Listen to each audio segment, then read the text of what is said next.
This is a video on how to make an offer, and the first step is actually a step backwards. We need to make sure that you are pre-approved for a mortgage with a lender, preferably a local lender, and we'll get into that a little bit later. But the first step you're going to have is getting pre-approved for a mortgage.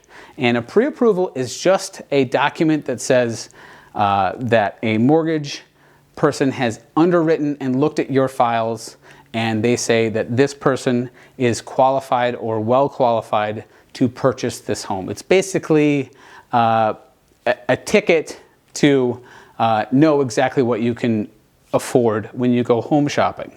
I always use the example of you wouldn't go grocery shopping if you didn't know if you had enough money in your account. It's the same thing with home shopping.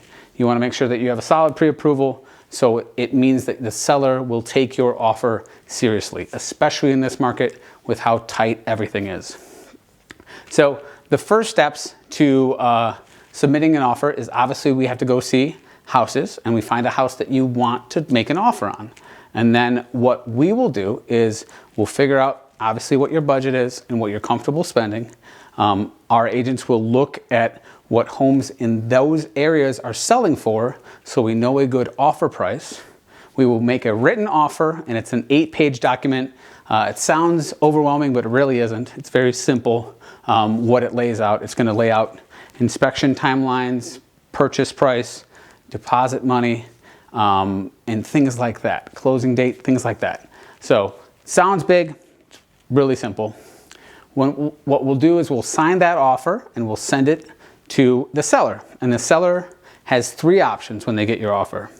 They can accept your offer, which is great. They accept it at the terms as it is, and we move forward, okay?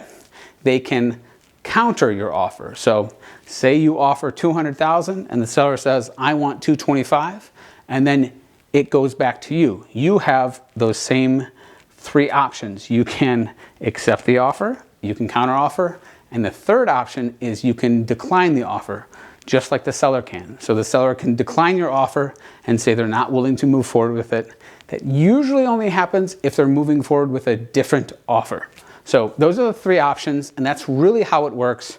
Like I said, it's only confusing and intimidating because you don't know. So if you have any questions about placing an offer on a home that you've seen on our site, please fill out the form below and we'll go from there. Thanks so much.